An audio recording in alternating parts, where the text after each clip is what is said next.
What's up, everybody? This your boy, Bless the Damn Best, coming at you once again, doing what I do, how I do it. Okay, so as most people know by now, I, browse around the internet, YouTube, Twitter, in my spare time, and when I find something that I find interesting, I like to repost it and add my own little commentary. And the purpose of that is doing my part to amplify the message from the new black media for the FBA family, right? So most of the time, I'll repost clips from various new black media all-stars, but today I'm gonna do something a little bit different. I was listening to my brother Tariq Nasheed's Twitter space late last night, and I forget what the original topic was, but near the end of the broadcast, this lady called in. I think her name, the lady called in, her name was Wilson. And anytime you want to get my attention, all you got to do is evoke the name of our great master teacher, Frances Cress Wilson. So she had my attention from there. And as I listened to her speak, I was very impressed by the things she was saying. The type of person that she is and the type of people that she was raised by were non-FBA riders to the first degree, according to what she says on this video.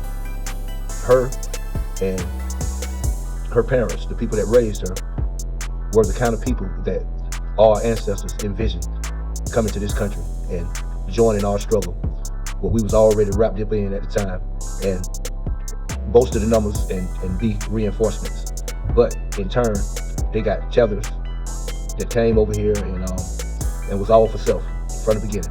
But as this clip will prove, not all of them. These are the kind of people that we was talking about. So, like I always say, I ain't gonna talk y'all to death.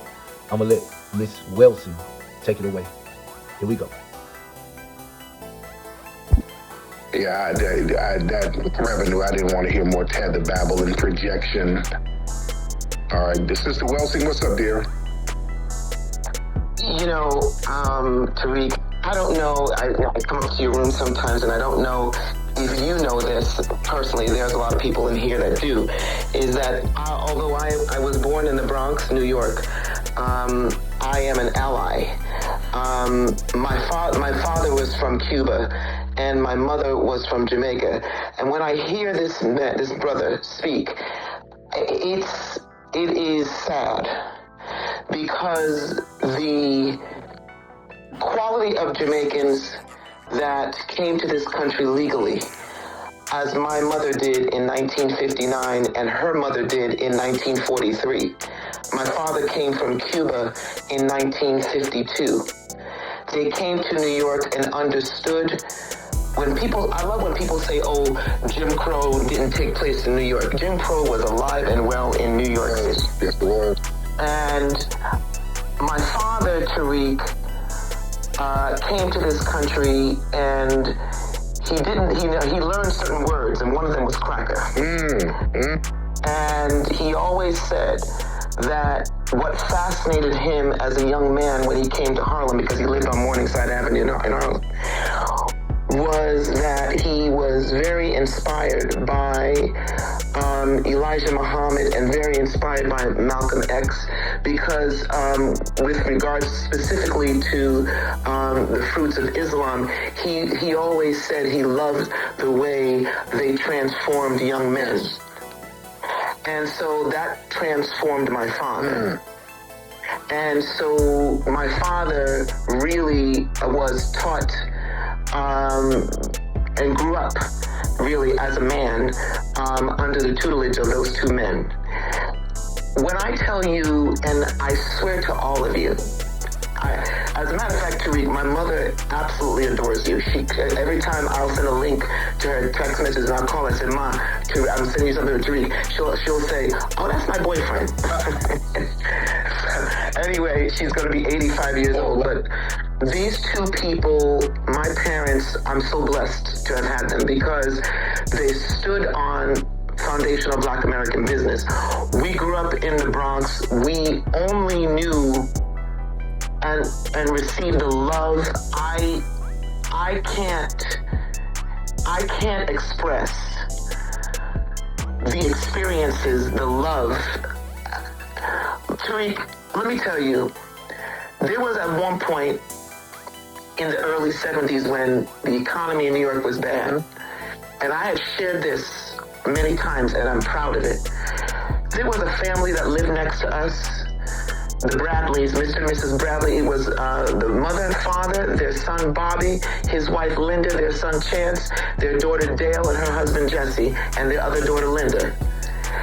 And it was my family next door.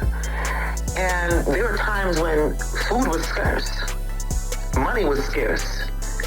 And it would be my father, Uncle Jesse, and Mr. Bradley would go down to North Carolina, where my father got to know about Wilmington, North Carolina, because they had a family farm down there, and they would bring back food and meats and stuff like that for everybody. I am so goddamn sick and tired of the Black diaspora talking about Black American people when you are right. In Jamaica, they can't even go on their own beaches. They have sold out everything from the Jamaican ports to their airlines. They have no airlines. They can't even go on their own. They can't even go into hotels. They have, the recent news that I found out was that they sold the Blue Mountain Coffee, the great Blue Mountain Coffee, and have allowed Starbucks to come into the island now to compete and envelop and eat alive the Blue Mountain company.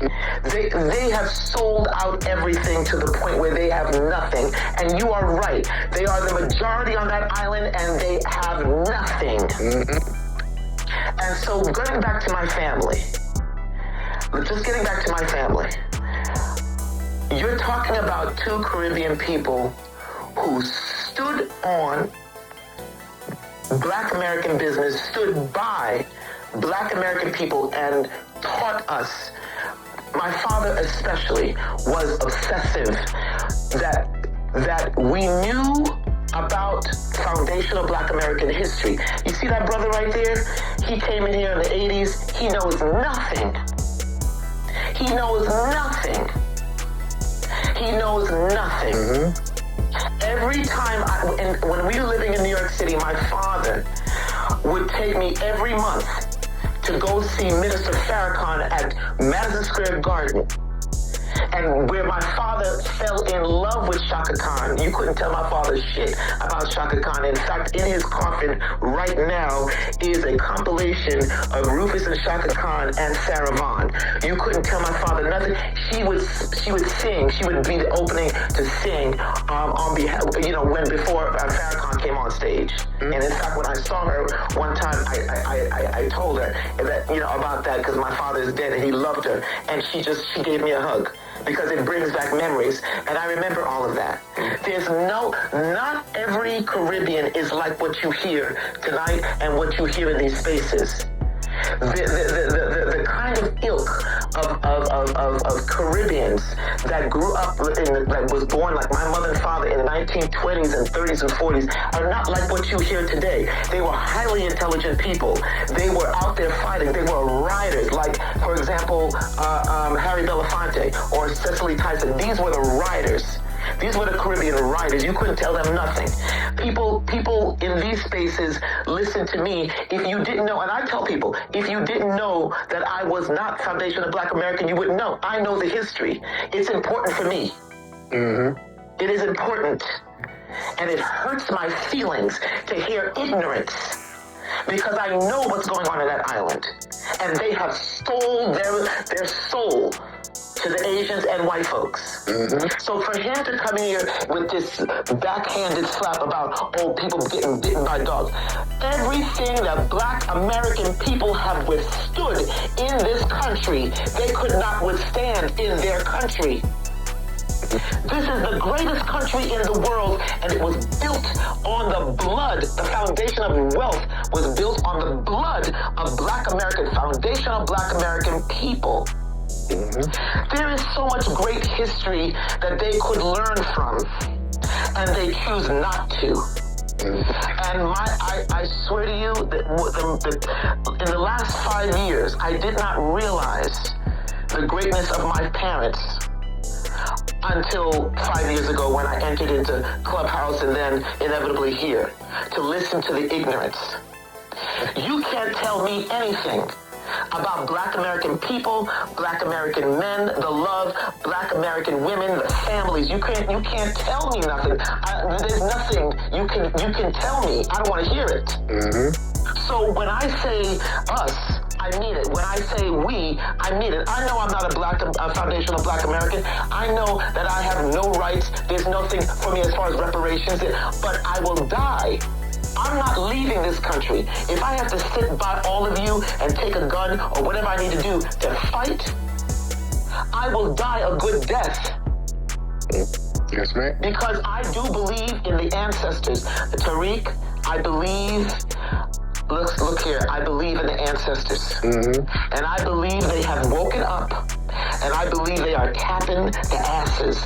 When I looked the other day and I saw Lake Lanier, a damn boat blew up. The other day, another man drowned. The ancestors have woken up. It is not going to work out for the Black diaspora. It's not going to work out. And I see a day that when white people are going to have to drop their arms and come back to Black American people to make a truce. But before that happens, there's going to be certain things on the table.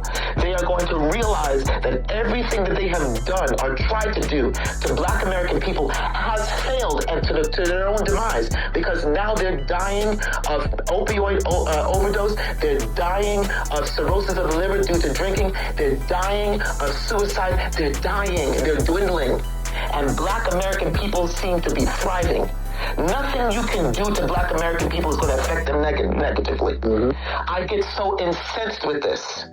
And I am so, I'm not embarrassed, but I'm just like, I shake my head. Because I know if my mother was awake right now to hear this nonsense, I wouldn't want her up here, but she would be like, what a damn, she would probably call him a quashi. Which is not complimentary.